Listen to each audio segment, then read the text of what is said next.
नमस्कार सभी को, कैसे हैं आप सभी? सभी का स्वागत है आपके अपने RWA चैनल पर। मैं आरुषि सभी का बहुत-बहुत वेलकम करती हूँ। तो जल्दी से आ जाएगा और आज का प्यारा सा सेशन स्टार्ट करते हैं। जी, कैसे हैं आप सभी? आई होप सब अच्छे होंगे, बढ़िया होंगे और मस्त भी होंगे। तो फटाफट से आ जाएँगे, बहुत अच्छे से आज का सेशन स्टार्ट करेंगे। जी, जी, जी, जी, जी, जी, जी, सबको गुड आफ्टरनून, गुड आफ्टरनून। तो आज हम पढ़ेंगे विंध्याचल पर्वत श्रेणी। कौन सी श्रेणी पढ़ेंगे? विंध्याचल पर्वत श्रेणी पढ़ेंगे, बहुत अच्छे से। ठीक, चलिए तो। जी। अरावली तो हो गया था, ये तो मैंने कल की क्लास में बता दिया था, ये भी मैंने बता दिया था। तो इसके आगे का ये होगा आज विंध्याचल पर्वत श्रेणी। चलो, तो इसको आराम से याद करेंगे हम फटाफट से, जल्दीबाजी कोई नहीं, जो लिखने वाला होगा वो लिख लेंगे और बहुत अच्छे से मन लगा के जो-जो मैं बोलती जाऊँ, वो सब पढ़ते हुए चलेंगे, ठीक है? जैसे विंध्याचल पर्वत श्रेणी जो है, कितने राज्यों में इसका विस्तार पाया जाता है? तो सबसे पहले आप ऊपर पढ़ लीजिए, कितने राज्यों में इसका विस्तार पाया जा रहा है। जी, यहाँ पर देखिए, विस्तार कितने राज्यों में है, सभी आप ऊपर देखेंगे। Gujarat, MP, UP, Bihar and Chhattisgarh. Gujarat, MP, UP, Bihar and Chhattisgarh. Gujarat, MP, UP, Bihar and Chhattisgarh. ये आपको बहुत अच्छे से याद रखना है। गुजरात हो गया, एमपी हो गया, यूपी हो गया, बिहार हो गया एंड छत्तीसगढ़। जी। ये जैसे अरावली वगैरह है ना, उसी के अंदर ही चल रहा है। ये बात ध्यान रखनी है आप सबको। जी, तो Gujarat, MP, UP, Bihar and Chhattisgarh. इसका विस्तार पता चलिए कितने राज्यों में, आप यहाँ पर देखो कितने राज्यों में पाया जा रहा है। तो गुजरात में, एमपी में, यूपी में, बिहार में एंड छत्तीसगढ़ में। ये आपको याद रखना है। विंध्याचल पर्वत को गुजरात में क्या कहते हैं? विंध्याचल पर्वत को गुजरात में कहते हैं जोबट हिल। विंध्याचल पर्वत को गुजरात में क्या कहते हैं, ये बताओ? बताओ ध्यान से। विंध्याचल पर्वत को गुजरात में क्या कहा जा रहा है? ये बताइए। विंध्याचल पर्वत को गुजरात में क्या कहा जा रहा है?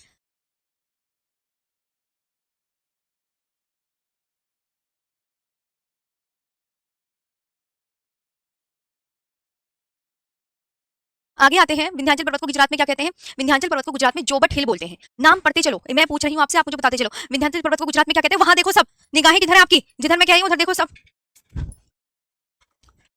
विंध्याचल पर्वत को क्या कहते हैं गुजरात में?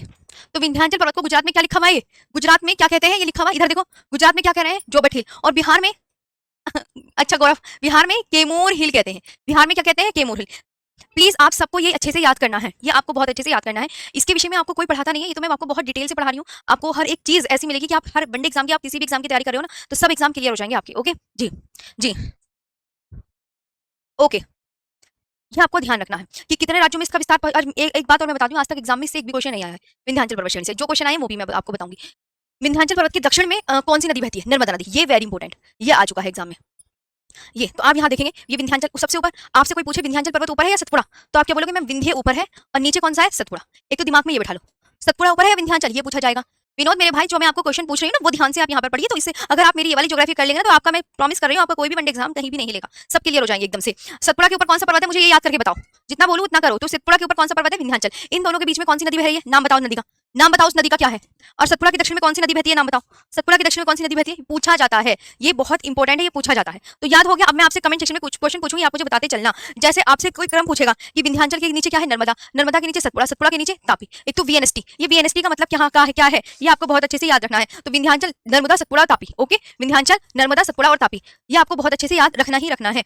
जी, आप यहाँ पे एक मैप देखिए, ये आप मैप देख रहे हैं, इसमें सारी प्रायद्वीपीय भारत की पहाड़ियां हैं। अभी तो आपको जितनी भी प्रायद्वीपीय भारत है ना, उत्तर भारत की तो मैंने तुम्हें याद करा दी, प्रायद्वीपीय भारत की बची हुई है, तो वो पहाड़ी याद करनी है। और यहीं पे आपको ये देखो, ये दिख रही है ना, विंध्याचल पर्वत श्रेणी। विंध्याचल, अरावली दिख रही है, अरावली ये रही, अरावली ये रही, विंध्याचल रेंज ये रही, सतपुड़ा रेंज इसके नीचे ये रही, ये सब अजंता, बालाघाट, ये सारी पहाड़ी, नल्ला मलाई, वेनुकोंडा, पालकोंडा, नगारी, ये अभी हम बाद में देखेंगे। पहले मैं आपको जो बताना चाहती हूँ वो बहुत अच्छे से देखिए। यहाँ तक इस वाली स्लाइड में आपको जो जो क्लियर करके पढ़ना है वो आपको समझ में आया? जी, मैंने क्या बताया? विंध्याचल पर्वत के दक्षिण में कौन सी नदी बहती है? नर्मदा नदी बहती है। और जब आप लिख लोगे तो मेरे को यस मैम बोल देना सब, मैं आपका यहाँ पर वेट कर रही हूँ। जी संजना चौधरी, जब आप लिख लोगे मेरे को ये बोल देना लिख लिया मैम, तब तक मैं इसका अच्छे से रिवीजन करा दूं। आपसे एग्जामिनर पूछेगा कि विंध्याचल पर्वत ऊपर है या सतपुड़ा पर्वत, ये बताओ। विंध्याचल ऊपर है या सतपुड़ा पर्वत, ये बताइए। तो आप बोलोगे मैं विंध्याचल ऊपर है, सतपुड़ा नीचे है। और विंध्याचल पर्वत के दक्षिण में कौन सी नदी बह रही है, देख के बताओ। विंध्याचल पर्वत लिखा है, नीचे कौन सी नदी बह रही है पीले कलर की, तो आप बोलोगे नर्मदा नदी। अच्छा, एग्जामिनर पूछेगा सतपुड़ा पर्वत के उत्तर में कौन सी नदी बहती है, ये बताओ। सतपुड़ा पर्वत के उत्तर में, जी, सतपुड़ा पर्वत के उत्तर में कौन सी नदी? एग्जामिनर इस तरीके से क्वेश्चन पूछेगा तो आप मुझे बताओ ना, सतपुड़ा पर्वत के उत्तर में कौन सी नदी बहती है? तो सतपुड़ा पर्वत के उत्तर में बहती है नर्मदा नदी। हो गया आपका? आगे कर ले स्लाइड। जी, सब कह रहे हैं यस मैम हो गया है। हाँ, मुझे सारे के सारे बोल दिया करो यस मैम हो गया, आते ही लिख लिया करो जिसको लिखने होते हैं, ठीक है? हाँ,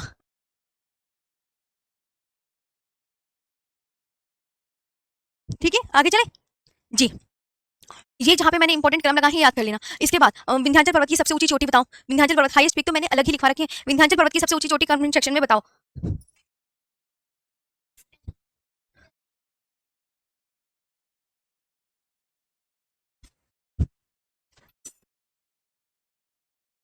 तो विंध्याचल पर्वत की सबसे ऊंची चोटी क्या है? गुडविल पीक या सद्भावना शिखर है? कौन सी है? गुडविल पीक या सद्भावना शिखर है, ये आपको पता चल गया? जी, इसकी सबसे ऊंची चोटी आपको याद करवाई थी ना मैंने, हाईएस्ट पीक सारी अलग अलग जी। तो आप बोलोगे मैम गुडविल पीक या सद्भावना शिखर। ये वेरी इंपॉर्टेंट है, ये काफी बार एग्जाम में आ चुका है, वेरी वेरी इंपॉर्टेंट, कि उत्तर भारत को दक्षिण भारत से अलग करने वाली पर्वत श्रेणी का नाम बताइए।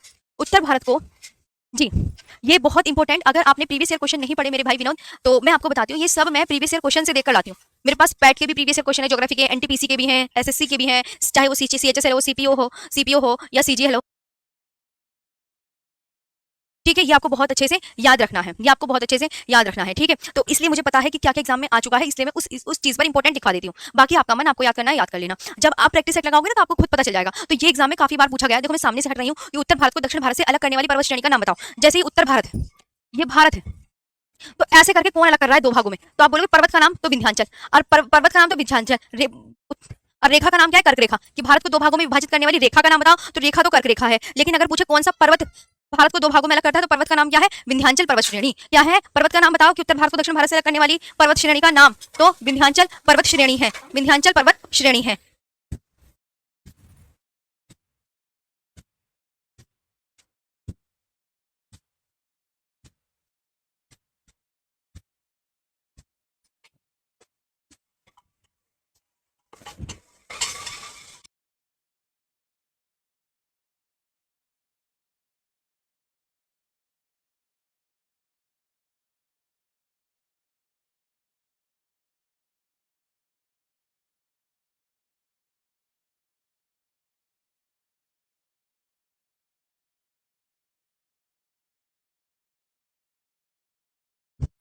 ठीक है, यहाँ तक समझ में आया सबको?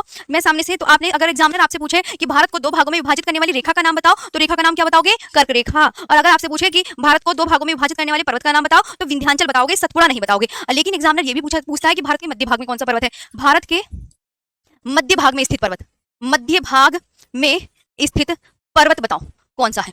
भारत के मध्य भाग में स्थित पर्वत बताओ कौन सा है? तो आप बोलोगे तब सतपुड़ा बताओगे। देखो जो मैं यहाँ पे बता रही हूँ, ये ऑलरेडी प्रीवियस ईयर में आ चुके हैं, तो ध्यान रखना जी। यहाँ तक आपको क्लियर है? मैं सामने से हट जाऊं, आपने लिख लिया हो तो मेरे को बोल दो यस मैम हो गया है। ये स्लाइड लिख ली, नेक्स्ट पर कर दूं, बताओ। तो भारत के मध्य भाग में स्थित, ये क्वेश्चन आ चुका है, ये इंपॉर्टेंट है। मध्य भाग में कौन सा पर्वत? उत्तर भारत को अलग करने वाली पर्वत श्रेणी का नाम विंध्याचल पर्वत श्रेणी, और भारत को दो भागों में विभाजित करने वाली रेखा पूछे तो कर्क रेखा, पर्वत पूछे तो विंध्याचल। हो गया है? बताओ, अगर हो गया है तो मुझे बताइए सभी। क्लियर है? हाँ हो गया मैम। मैम आपका पढ़ाया हुआ सपने में भी आ रहा है मेरे को। अच्छा, तो ये सब आपको याद रखना है। अगर आपसे पूछे रेखा कौन सी है भारत को दो भागों में विभाजित करने वाली, तो कर्क रेखा, और पर्वत अगर पूछे कौन सा है भारत को दो भागों में, तो विंध्याचल, विंध्याचल पर्वत।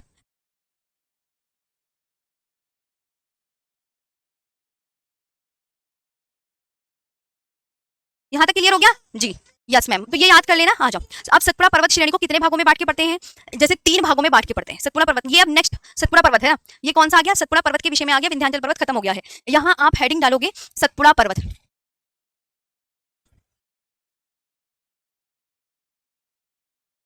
ये कि सतपुड़ा पर्वत को कितने भागों में बांट के पढ़ा जाता है। सपोज करो कि ये सतपुड़ा पर्वत है, अब सतपुड़ा पर्वत को उसने कहा तीन भागों में बांट के पढ़ते हैं, इसके पूर्वी भाग को क्या कहा जाता है? तो आप बोलोगे अच्छा, इसके पूर्वी भाग को क्या कहा जा रहा है बताओ? इसके पूर्वी भाग को, इसके पूर्वी भाग को कहा जाता है मेकाल रेंज। इसके ये क्या है? महादेव पर्वत। महादेव पर्वत इसके मध्य भाग को, सतपुड़ा पर्वत के मध्य भाग को क्या कहा जाता है? महादेव पर्वत। और सतपुड़ा पर्वत के पश्चिमी भाग को कहा जाता है, पश्चिमी भाग को क्या कहा जाता है बताओ? तो पश्चिमी भाग को कहा जाता है राजपीपला हिल्स कहा जाता है। तो सतपुड़ा पर्वत को कितने भागों में बांटकर पढ़ते हैं? अगेन याद करो, तीन भागों में। किस तरीके से? ऐसे बांटेंगे कि सतपुड़ा पर्वत के पूर्वी भाग को मेकाल रेंज कहते हैं, सतपुड़ा पर्वत के मध्य भाग को महादेव पर्वत, और सतपुड़ा पर्वत के पश्चिमी भाग को राजपीपला हिल्स कहा जाता है। ओके, यहाँ तक क्लियर? ये एक न्यू हेडिंग है सतपुड़ा, क्योंकि विंध्याचल आपका पूरा फिनिश हो गया है। क्या आपने ये स्लाइड कर ली है? तो मुझे बता दो यस मैम हमने ये स्लाइड भी कर ली है। आगे बढ़ेंगे फिर।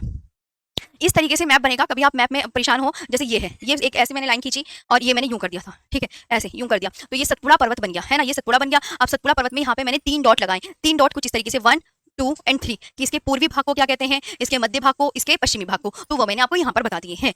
यहाँ तक तो एक बार अगेन मैं रिपीट कर देती हूँ। सतपुड़ा पर्वत को कितने भागों में बांट कर पढ़ते हैं? 2 में, 3 में, 4 में। तो आप बोलोगे मैम 3 भागों में बांट कर पढ़ते हैं। तो सतपुड़ा पर्वत जैसे मैंने ये बनाया, ये सतपुड़ा पर्वत है पूरा, लेकिन इसकी जो पूर्वी भाग है मेकाल रेंज, मेकाल रेंज की हाईएस्ट पीक, मैंने हाईएस्ट पीक अलग से भी लिखा रखा है एक पूरा टॉपिक। तो मेकाल रेंज की सबसे ऊंची चोटी अमरकंटक, ये अमरकंटक एग्जामिनर ने पूछ ली है, वेरी इंपॉर्टेंट, ये याद करना है। और इसकी हाइट भी आपको याद करनी है। जहां मैंने वेरी इंपॉर्टेंट लिखा हुआ है, इसका मतलब ये प्रीवियस ईयर में आ चुका है। सतपुड़ा पर्वत के मध्य भाग को महादेव पर्वत कहते हैं, और इसके पश्चिमी भाग को राजपीपला हिल्स कहते हैं। मेकाल रेंज की सबसे ऊंची चोटी अमरकंटक, ये आपकी पूछ ली गई है। तो आपने क्या ये स्लाइड भी कर ली?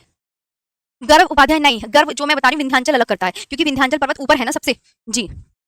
तो दोनों में कंफ्यूज मत हो जाना कि उत्तर भारत को दक्षिण भारत से अलग करने वाली पर्वत श्रेणी, तो आप बोलोगे मैं विंध्याचल पर्वत श्रेणी है। और भारत के मध्य भाग में स्थित पर्वत, तब आप सतपुड़ा पर्वत बताओगे। विंध्याचल पर्वत के दक्षिण में कौन सी नदी बहती है? नर्मदा नदी। अच्छा ऐसे पूछे कि विंध्याचल और सतपुड़ा के बीच में कौन सी नदी बह रही है? बीच में, तो नर्मदा नदी। सतपुड़ा के दक्षिण में कौन सी नदी बहती है? तापी नदी। तो इसलिए आपको बहुत अच्छे से ध्यान रखना है, चीजें वरना उलट पुलट हो जाएंगी। आगे चलते हैं नेक्स्ट पर। यहाँ तक हुआ सबका?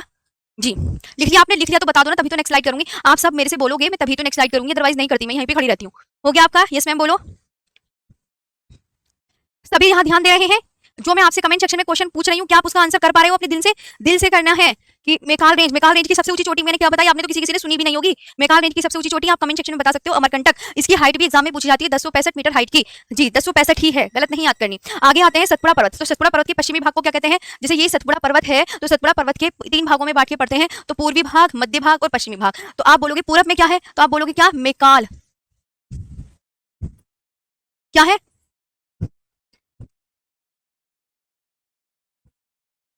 मध्य में क्या है? महादेव पर्वत। अब पश्चिम में क्या है? राजपीपला हिल्स। तो यही मैंने लिखवाया हुआ है। ओके ये मैंने लिखवाया हुआ है, तो ये आपने सब कर लिया, तो ये भी मुझे बता दो कि यस मैम हो गया है, आगे बढ़ जाइएगा। तो सतपुड़ा पर्वत के पश्चिमी भाग को क्या कहते हैं? देखो ये पश्चिम है ना, ये तो तुम्हें पता है, ये मध्य है, मध्य को महादेव पर्वत, और ये मेकाल रेंज। और ये आपका कौन सा पर्वत है? तो आप बोलोगे मैम, अगर हमसे कोई पूछे कि इस पर्वत का नाम क्या है, तो हम बोलेंगे ये है सतपुड़ा पर्वत। ठीक है, ये कौन सा पर्वत है? सतपुड़ा। मैम माइक थोड़ा नीचे, अब आई आवाज? जी यहाँ तक क्लियर है? हटा दें इस स्लाइड को? ठीक है आगे बात करते हैं। हाँ 1065 मीटर हाइट की ही है।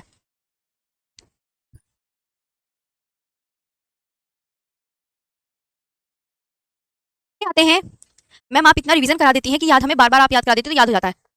ओके मेरे प्यारे भाई, बहुत इंपॉर्टेंट है ये चीजें। थैंक यू सो मच, आप सबको अच्छी समझ में आ रहा है। सतपुड़ा पर्वत की सबसे ऊंची चोटी, ये सारी जो चीजें हैं ये वेरी इंपॉर्टेंट है, वेरी वेरी इंपॉर्टेंट। देखो आप सबको ये प्रीवियस ईयर क्वेश्चन जब आप पढ़ोगे, जब आप अभी ज्योग्राफी के अगर नए नए स्टूडेंट हो, अभी आपकी तैयारी पूरी तरीके से नहीं है, तो आपने प्रीवियस ईयर क्वेश्चन भी इतने ध्यान से नहीं पढ़े होंगे। जब आप प्रीवियस ईयर क्वेश्चन ध्यान से पढ़ोगे, विगत प्रश्नों के विगत प्रश्न पत्र पढ़ोगे, तो उसमें सारे क्वेश्चन ही आपको मिलेंगे। इसलिए जैसे सतपुड़ा पर्वत की सबसे ऊंची चोटी का नाम बताओ। सतपुड़ा पर्वत की सबसे ऊंची चोटी, very important question, Dhupgarh. Maikal range किस स्टेट में है? ये पूछ लिया गया है एक एग्जाम में, तो मेकाल रेंज छत्तीसगढ़ में है। नर्मदा और सोन नदी, मतलब अमरकंटक से कौन सी 2 नदियां निकलती हैं? कौन सी 2 नदियां? कौन सी 2 नदियां निकलती हैं? तो नर्मदा और सोन नदी अमरकंटक से निकलती हैं। नर्मदा और सोन नदी। जी मेरे प्यारे भाई, है ना? तो नर्मदा और सोन नदी, ये वाली स्लाइड आपने लिख ली थी सभी साथियों ने, ये स्लाइड आपने लिख ली थी सभी साथियों ने, ये स्लाइड आपकी हो गई थी। जी आप मुझे ना बताया करो, यस मैम हमने लिख लिया है। मैम दिल बेच के हमने तो गोला खा लिया है। अच्छा चलो पढ़ लो।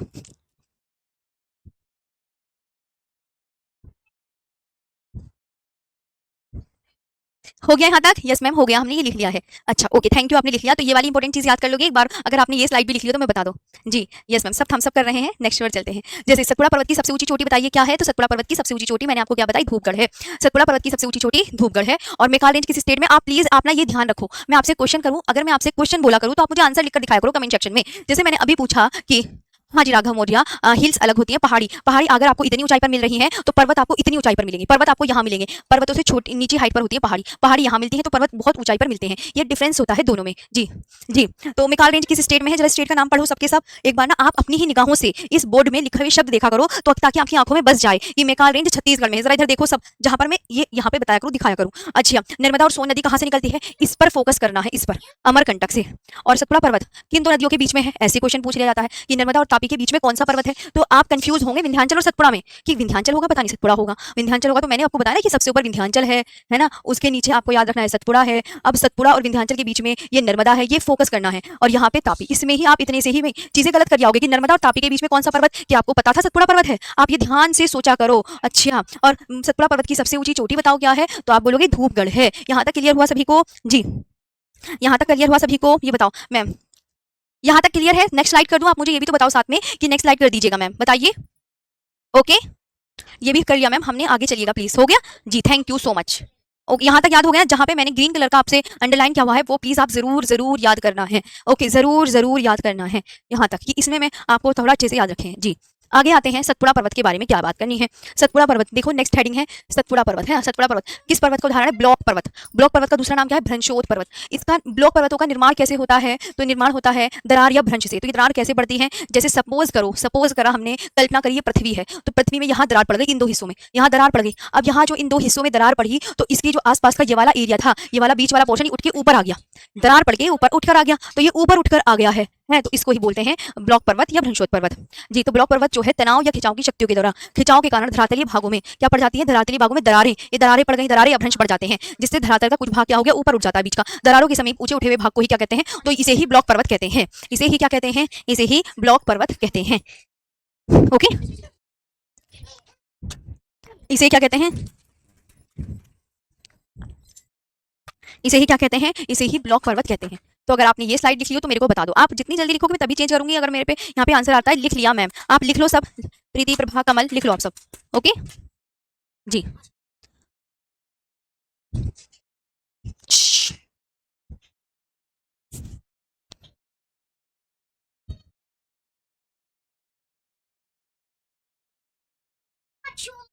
यहाँ तक हो गया, नेक्स्ट पर चले।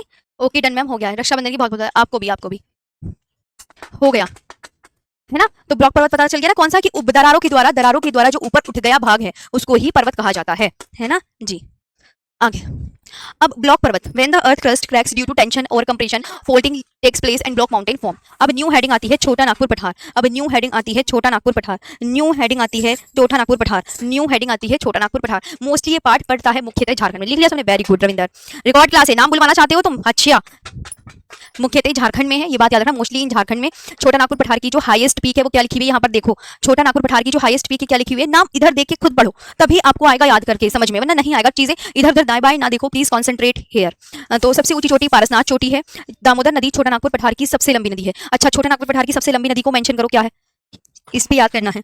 जहां मैं आपको ये टिक लगा दूं ना, ये इस तरीके से ये याद करना है, ये सबसे ऊंची चोटी ये याद करनी है, पारसनाथ। ओके, दामोदर नदी के उत्तर में देखो, ये सपोज करो ये व्हाइट कलर का छोटा नागपुर पठार है, छोटा नागपुर पठार के बीचों बीच से दामोदर नदी बह रही है। दामोदर नदी के ऊपर हजारीबाग का पठार, कोडरमा का पठार, और दामोदर नदी के दक्षिण में रांची का पठार है, ये बात याद रखेंगे। दामोदर नदी छोटा नागपुर पठार की सबसे लंबी नदी है। दामोदर नदी के उत्तर में हजारीबाग पठार और दक्षिण में रांची का पठार है, और दक्षिण में रांची का पठार है। अब ये आप इसमें से 3 पॉइंट याद करो छोटा नागपुर पठार के, फिर आगे दिखाते हैं। ऋतिक मेरे प्यारे भाई, आपका मैं कमेंट्स नहीं देख पाई थी, अब आप मुझे अगेन बता दीजिए क्या आपने लिखा था। जीनत कह रही है मैम रुक जाइए, ठीक है मैं रुक गई हूँ, आप मुझे आराम से कर लो फिर मुझे बताना जी। अच्छा, एक बार ना, जैसे ये छोटा नागपुर पठार का आप मैप बनाओगे ना,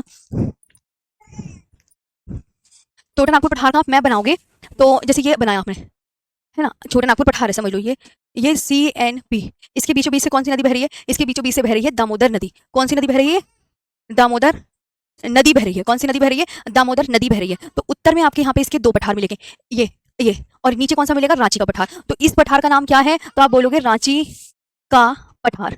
और इस पठार का नाम क्या है, क्योंकि छोटा नागपुर पठार को ये कहा जाता है, ये पठारों से मिलकर बना है, कोडरमा पठार। ये छोटा नागपुर पठार जो है वो छोटे छोटे पठारों से मिलकर बना है। तो छोटे छोटे पठार कितने हैं इसमें, 3। ये हजारीबाग पठार, इस तरीके से मैप बनाया है मैंने। ओके जी। ऋतिक मेरे प्यारे भाई, रिकॉर्डेड क्लास नहीं है, मैं आपका यहाँ पे नाम तो ले रही हूँ जी। तो ये देखना है इस तरीके से। आगे बढ़ते हैं, अभी ये देखो आराम से। तो ये मैप अगर आपको यहाँ पे समझ में ना आया हो, मैंने यही मैप आपको नेक्स्ट स्लाइड में बना के दिखाया, अब इसे आराम से पढ़ लो पहले जी। तो छोटा नागपुर पठार कहाँ पर है, मुख्यतः झारखंड में। मुख्यतः छोटा नागपुर पठार कहाँ है, मुख्यतः झारखंड में, मोस्टली इन झारखंड। और छोटा नागपुर पठार की हाईएस्ट पीक क्या है, पारसनाथ। क्या है, पारसनाथ, पारसनाथ है। दामोदर नदी छोटा नागपुर पठार की क्या है, सबसे लंबी नदी। छोटा नागपुर पठार की सबसे लंबी नदी क्या है, तो आप क्या बोलोगे मैम, दामोदर नदी है। दामोदर नदी के उत्तर में कौन सा पठार है, जैसे ये दामोदर नदी है, तो दामोदर नदी पीले कलर की है, तो इसके उत्तर में 2 पठार है, तो हजारीबाग और कोडरमा का पठार। क्या क्लियर हुआ, लिख लिया तो मेरे को बोलो यस मैम लिख लिया है, मैं तभी आगे चलूंगी, अदरवाइज मैं बिल्कुल आगे नहीं बढ़ूंगी। मैम आराम से लिख लो, अनंत खड़ी हूँ मैं यहाँ पर आप सबके लिए। रोहित कह रहे हैं मैम हमने लिख लिया, कोई नहीं, 1 मिनट अनंत के लिए रुक जाओ, बेचारा लिख रहा है। ऋतिक आप बोलो, पूछो तो सही। जुनेद कह रहे हैं मैम हमारी बात सुन लो, सुना दो, अरे सुना दो।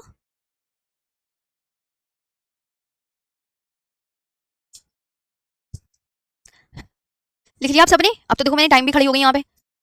अच्छा रहा, अच्छा अच्छा, अच्छा रवि, चलो आगे आते हैं। यहाँ पर छोटा नागपुर पठार में अब देखो कौन कौन प्रचुर मात्रा में मिलता है, देखो तो छोटा नागपुर पठार में लोहयस्क, कोयला, अभ्रक और बॉक्साइट ये सब मिलते हैं। अच्छा, तो क्या सोना पाया जाता है, तो छोटा नागपुर पठार में सोना नहीं पाया जाता है। छोटा नागपुर पठार में क्या नहीं पाया जाता, सोना, और बाकी सारे लोहयस्क, कोयला और अभ्रक और बॉक्साइट ये आपको सब मिलेंगे। दामोदर नदी किसके लिए फेमस है, वेरी इंपॉर्टेंट, मेरा मार्कर देना। दामोदर नदी स्टाइलिश कोयले के भंडार के लिए, किसके लिए, कोयले के भंडार के लिए। झारखंड के हजारीबाग से क्या निकलता है, अभ्रक, ये याद रखना है। और छोटा नागपुर CNP का मतलब क्या है, छोटा नागपुर पठार। तो सोना नहीं पाया जाता। और क्या पाया जाता है, एक ये चीज देख लो, ये चीज कोयला, लोहेस्क, कोयला, अभ्रक और बॉक्साइट, ये छोटा नागपुर पठार में ये चारों चीजें बहुत ज्यादा मात्रा में पाई जाती हैं। अब याद रखो यहाँ पे, तो अब जब ये कर लोगे तो मुझे बता देना, मैं यहाँ खड़ी हूँ। ठीक है जी, ओके कन्हैया।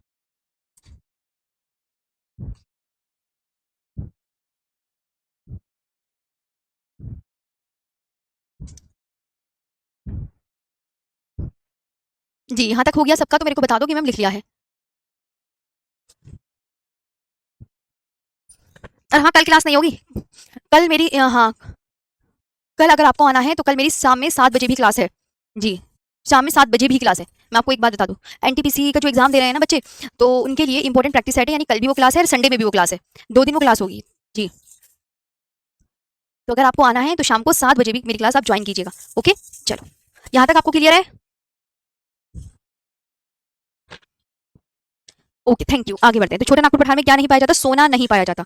और झारखंड के हजारीबाग से क्या निकलता है? अभ्रक निकाला जाता है। दामोदर नदी घाटी में किसके भंडार है? कोयले के। मैंने सोचा कल मेरी ऑफ रहेगा तो मैं भी कहीं घूमने निकल जाऊंगी सैटरडे संडे में, मेरा ऑफ ही नहीं है। लेकिन सीएनपी का मतलब बताया, तो सीएनपी का मतलब छोटा नागपुर पठार, ओके है ना। और छोटा नागपुर पठार में लोहेस्क, कोयला, अभ्रक और बॉक्साइट प्रचुर मात्रा में पाया जाता है।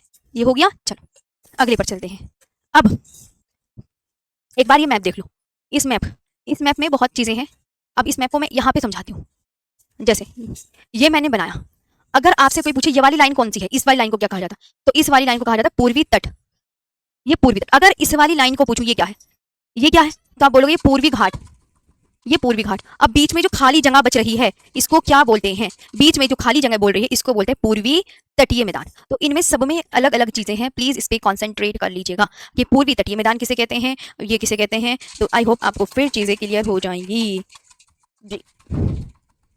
ठीक है, चलो पूर्वी घाट पता चल गया ना जी।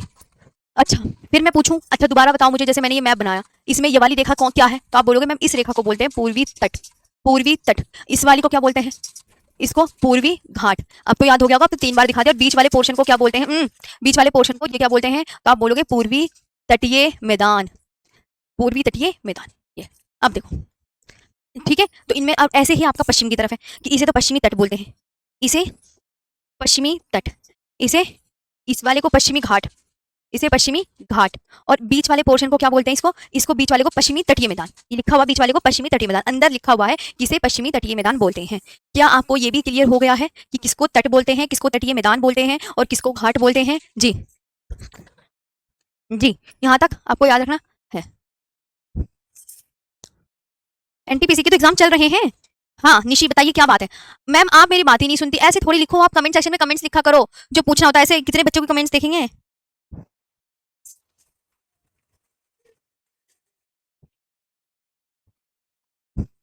एक ने पूछा कि मैम अभ्रक क्या होता है। तो अभ्रक क्या होता है? अभ्रक जो होता है एक खनिज है। पहली बात तो खनिज है जो सिलिकेट खनिजों के समूहों को संदर्भित करता है। ये अपनी अनूठी परतदार संरचना और विद्युत और थर्मल इंसुलेशन गुणों के लिए जाना जाता है।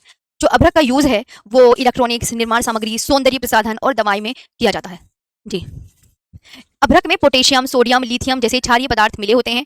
अभ्रक आग्नेय चट्टानों में पाया जाता है, ये आपको याद रखना है। अभ्रक, ठीक है, आग्नेय चट्टानों में पाया जाता है ऐसे अभ्रक। तो यहाँ तक ये वाला क्लियर हो गया सबको जी। मैप आपने बना लिया होगा, आई होप। मैं दोबारा बना दूं एक और बार?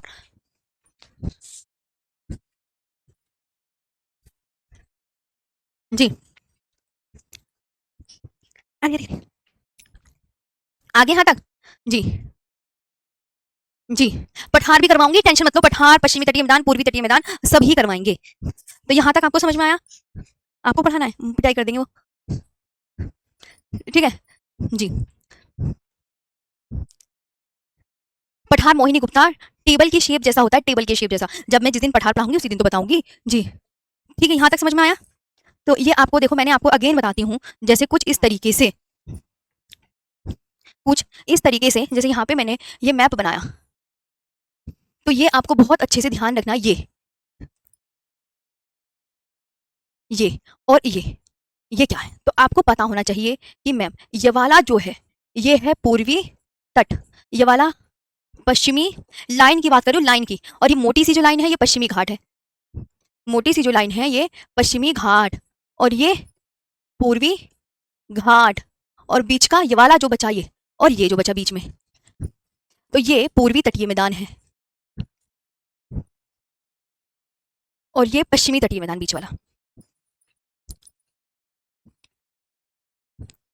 पश्चिमी घाट और पूर्वी घाट का मिलन बिंदु क्या बताया था मैंने? तो मिलन बिंदु बताया था मैंने नीलगिरी हिल्स। नीलगिरी हिल्स, ये आपको याद रखना है, ठीक है। चलो यहां तक क्लियर हुआ? यहां तक क्लियर हुआ मैम, है ना? अब आराम से लिख लो। मैंने ये अलग अलग बता दिया है पूरा कि कौन सा तट है, कौन सा हस्बैंड, कौन सा पूर्वी तट है, कौन सा पश्चिमी तट है, कौन सा पूर्वी घाट है, कौन सा पश्चिमी घाट है। ओके शुभम बेटी, ओके जी। यहाँ तक यह समझना, नीलगिरी हिल्स पर कौन सी, नीलगिरी हिल्स की सबसे ऊंची चोटी, नीलगिरी हिल्स की सबसे ऊंची चोटी क्या है? दोदा बेटा। कितने मीटर हाइट की है? 26-37 मीटर हाइट की है। और दोदा बेटा किस स्टेट में, वेरी इंपॉर्टेंट क्वेश्चन, दोदा बेटा आपको किस स्टेट में मिलेगी? तमिलनाडु में, तमिलनाडु में। और नीलगिरी हिल्स का विस्तार कितने राज्यों में पाया जाता है? कर्नाटक, केरल और तमिलनाडु में। और नीलगिरी हिल्स पर टोंडा जनजाति निवास करती है जो कि भैंस पालती है। ओके ये बताइए।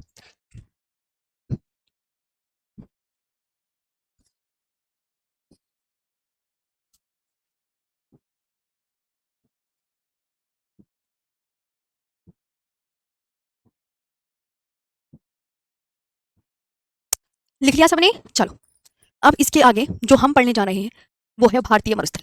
ये भी रह भारतीय मरुस्थल 25 सेंटीमीटर वार्षिक वर्षा या उससे कम वर्षा वाले क्षेत्र को मरुस्थल की श्रेणी में रखा जाता है। पहले तो मरुस्थल की डेफिनेशन क्या होती है बताओ? जो ओके तो 25 सेंटीमीटर, ये आपको याद रखना। कितने सेंटीमीटर? 25 सेंटीमीटर वार्षिक वर्षा या उससे कम वर्षा वाले क्षेत्र को किसमें रखा जाता है? मरुस्थल की श्रेणी में रखा जाता है। थार मरुस्थल भारत में कहाँ मिलेगा? वेरी इंपॉर्टेंट, थार मरुस्थल भारत में अरावली पहाड़ियों के ये बहुत किस दिशा में? तो ये बहुत इंपॉर्टेंट है, उत्तर पश्चिम में। कहाँ मिलेगा? उत्तर पश्चिम में। और थार मरुस्थल का अधिकांश भाग कहाँ है? राजस्थान में, परंतु कुछ भाग पंजाब में, हरियाणा और गुजरात में भी फैला है थार मरुस्थल का। तो अपने थार मरुस्थल के विषय में इतनी बात याद रखनी है जी। अंजू देवी जी, जो घाट है पश्चिमी घाट, वो एक पर्वत है, पर्वत है पर्वत, और वो एक मैदान है। ओके जी। पश्चिमी घाट पर्वत बोलते हैं ना, पूर्वी घाट पर्वत, तो घाट जो है ये पर्वतों के नाम है, ये पर्वत है। इनमें डिफरेंस है कि पश्चिमी घाट का दूसरा नाम सह्याद्री और ये पर्वत है, पूर्वी घाट भी एक पर्वत है। ओके तो ये आपको याद रखना कि मरुस्थल की डेफिनेशन क्या होती है। कितने सेंटीमीटर वार्षिक वर्षा? तो 25 सेंटीमीटर वार्षिक वर्षा या उससे कम वर्षा वाले क्षेत्र को मरुस्थल की श्रेणी में रखा जाता है। थार मरुस्थल कहाँ पर है? भारत में अरावली पहाड़ियों के उत्तर पश्चिम में है। इसका अधिकांश भाग कहाँ पर है? राजस्थान में, परंतु कुछ भाग पंजाब, हरियाणा एवं गुजरात में भी फैला है। इसका अधिकांश भाग राजस्थान में, परंतु कुछ भाग पंजाब, हरियाणा और गुजरात में भी फैला है। ठीक, यहाँ तक हो गया जी। वेरी गुड शिवांग, दोदा बेटा 26-37 तमिलनाडु, बहुत बहुत अच्छा, बढ़िया जी। ये स्लाइड अगर सब लिख लोगे तो मेरे को बता देना, यस मैम लिख लिया। मैं तभी आगे करती हूँ जब आप सब बोल देते हो, अब तब सबकी तरफ से मुझे इशारा मिल जाता है कि लिख लिया, अदरवाइज मैं आगे नहीं लिखती हूँ, ठीक है।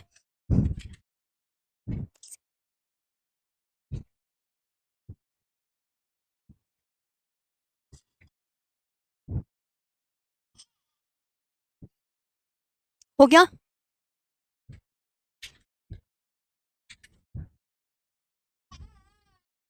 मैम? आपके पढ़ाने से ऐसा लगता है जैसे हम बड़ी बहन से पढ़ रहे हैं। अच्छा बहुत बढ़िया, शाबाश। तो थार मरुस्थल में कितनी वर्षा? 25 सेंटीमीटर वार्षिक वर्षा है, उससे कम वर्षा वाले क्षेत्र को थार मरुस्थल भारत में अरावली पहाड़ियों की कौन सी दिशा में? उत्तर पश्चिम भाग में। इसका अधिकांश भाग राजस्थान में, परंतु कुछ भाग पंजाब, हरियाणा और गुजरात में भी फैला हुआ है। आगे अब आता है एक न्यू टॉपिक जिसका नाम है पश्चिमी घाट जी। ये है एक न्यू टॉपिक, न्यू टॉपिक पश्चिमी घाट, ठीक है।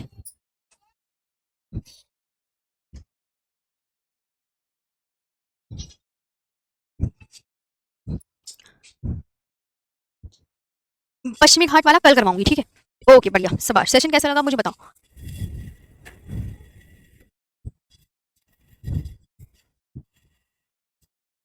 सेशन बताइए कैसा लगा आपको।